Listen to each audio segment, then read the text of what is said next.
जय हिंद दोस्तों। 8वें वेतन आयोग ने एक इतनी अच्छी पहल की है। कहा है कि रक्षा मंत्रालय के अंदर जितने भी सैनिक कर्मी हैं उनके लिए यदि आपकी कुछ डिमांड्स हैं, और डिमांड्स कौन प्रोजेक्ट कर सकता है, यानी एमओडी से उन्होंने डिमांड की है। और इसके साथ साथ कहा है जितने सैनिक संगठन हैं, आपके अधिकृत संगठन है, वो जो सैनिकों के लिए डिमांड और उसके साथ सजेशन और लॉजिक लिख करके भेज सकते हैं। और ये आप देख सकते हो कि 8वां केंद्रीय वेतन आयोग mygov. यानी मेरी सरकार, यानी उनका एक वेबसाइट है और उस पर सीधा लिखा है the 8th central pay memorandum submission, what is in it, submit representative and suggestion to the 8th central pay commission, open for central government employees, defense personnel, pensioners and pensioner association, contribute input that can shape future pay and service structure। और लिखा है visit innovationindia.mygov.in। यानी कहा है कि आप pensioners का संगठन है, सर्विस वालों का संगठन है, किसी भी तरीके से आप 8वें वेतन आयोग को अपने सजेशन भेज सकते हैं, मेमोरेंडम भेज सकते हैं। यानी ये कल उन्होंने अपलोड किया है। अब यहां से हमारी ये रिक्वेस्ट है, बहुत सारे संगठन हैं, इन्होंने जंतर मंतर पर धरना प्रदर्शन किया, यानी नई दिल्ली में रामलीला मैदान पे किया, और आप देख सकते हो रेवाड़ी में किया, कई जगह हैं। और कुछ ऐसे सैनिक संगठन हैं जो राष्ट्रीय लेवल पर काम करते हैं, जिनका मैं नाम लेना चाहूंगा। सबका सैनिक संघर्ष है, इंडियन वेटरन ऑर्गेनाइजेशन है, वॉइस ऑफ एक्स सर्विसमैन है, वीर बहादुर सिंह जी हैं, और एसपी घोषल साहब हैं, हरपाल साहब हैं, गौर साहब हैं। ये लोग, इनसे मैं निवेदन करता हूं कि आप अपना मेमोरेंडम सबमिट करें। कम से कम 8वें वेतन आयोग ने इतनी पहल तो की है, तो आइए हम कौन कौन से क्षेत्र हैं जो कवर करें, ताकि हमारे यानी जो सर्विंग सोल्जर हैं और पेंशनर हैं उनके लिए उनका भला हो सके। तो आइए इसको बोर्ड पर समझते हैं। सबसे पहले उन्होंने suggestion and demand for defence person की मैं आज बात करूंगा। 8th पे कमीशन ने ये लेटर जारी किया है, और यहां पर हमारे जो मुद्दे हैं, खासकर मैं फोकस करूंगा जेसीओस और ओआर का। यानी उनके पास संगठन है, उनकी बातचीत भी हो जाएगी और उनका इंटरेक्शन हो जाएगा। लेकिन हमें मौका मिला है तो हमें सबसे पहले इक्वल मिलिट्री सर्विस पेपर रखना है, क्योंकि यह सवाल 8वें वेतन आयोग ने रखा हुआ है कि जवानों को जो मिलिट्री सर्विस पे मिल रही है, इसके ऊपर बाकियों का क्या विचार है। जेसीएम स्टाफ साइड ने कहा है बिल्कुल, ये अपनी जिंदगी और मौत के साथ खेलते हैं, इनको जितना भी कंपनसेशन दे सकते हो आप दीजिए। यानी सबने इस बात को कहा है कि मिलिट्री सर्विस पे मिलना चाहिए। लेकिन साथ में अब हमारा सवाल आता है, चाहे आप अफसर हैं, चाहे आप जेसीओ हैं, चाहे आप जवान हैं, सबको समान मिलिट्री सर्विस पे होना चाहिए, क्योंकि हम एक साथ ही लड़ते हैं।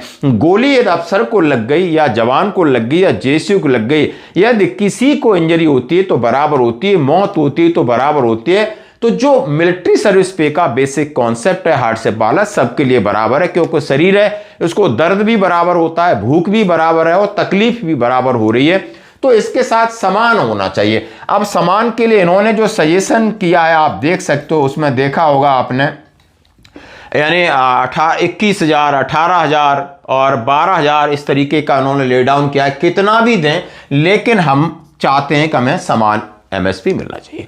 दूसरा मुद्दा है एमएसीपी का, यानी आप समझ सकते हो कि जो अभी तक आपको 8 साल के बाद नायक, 16 के बाद हवलदार और 24 के बाद नायब सुधार का एमएसीपी ग्रेड मिलता है, यानी आपको पेंशनरी बेनिफिट में फायदा होता है। इसमें बदलाव के लिए अलग अलग आप सजेशन दे सकते हो, 6, 12 दे सकते हो, 17 दे सकते हो, 18 दे सकते हो, जो भी है, लेकिन आपने इसका लॉजिक भी इसके साथ लिखना है। One rank one pension discrimination, यानी one rank one pension discrimination, और साथ ही पीएमआर को ओआरओपी का फायदा मिलना चाहिए, क्योंकि 2014 के बाद लगभग प्रीमेचर रिटायरमेंट का रेशियो बहुत कम हो गया है, और उसके बाद इनको यानी वन रैंक वन पेंशन हर 5 साल बाद जो हमारी पेंशन रिवीजन होती है उससे वंचित किया गया है। इस पॉइंट को जरूर शामिल करें, इसके लॉजिक रखें।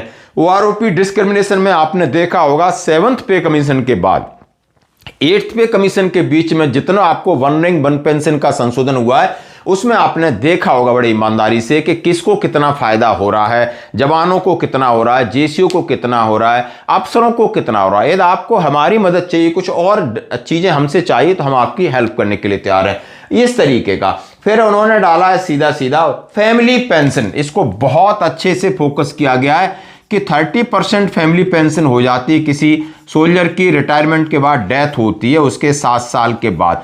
और यह कहा गया है कि लगभग 65 ईयर्स तक 50% पेंशन का प्रावधान होना चाहिए, जैसा कि आप देख सकते हो इंडियन मूवमेंट जनरल सतवीर साहब ने इस पॉइंट को डाला था। डिसेबिलिटी पेंशन और लगने वाला टैक्स।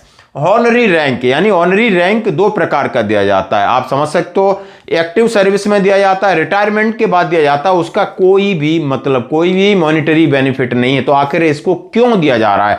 जब सारी क्राइटेरिया हम फुलफिल कर रहे हैं, हमारी वैकेंसी नहीं थी, आपने बाद में दिया है, तो कम से कम कोई ना कोई मॉनिटरी बेनिफिट की बात की है। पे लेवल, और यहां पर बात किया गया पे लेवल, यानी जेसीओ जवानों का पे लेवल बढ़ाने की बात की गई है। जेसीओ को क्लास 2 दर्जा, बिल्कुल आप गजटेड अफसर क्लास 2 बोलते हो, लेकिन जो सिविल में क्लास 2 अपना पेंशन ले रहे हैं, पे ले रहे हैं, वो इनसे कम है। लीव इनकेस का दायरा बढ़ाने की बात किया है। अभी आप 300 लेते हो, इसको आप 400, 450, 500 अपने लॉजिक के साथ यानी लिखना होगा। दूसरा अग्निवीर स्कीम के बारे में, यानी अग्निपथ स्कीम होनी चाहिए नहीं होनी चाहिए, इसके बारे में लिखना, क्योंकि आप समझ सकते हो अग्निवीरों का इस साल बहुत बड़ा परीक्षा है, सरकार की भी परीक्षा है कि सरकार क्या डिसीजन लेगी।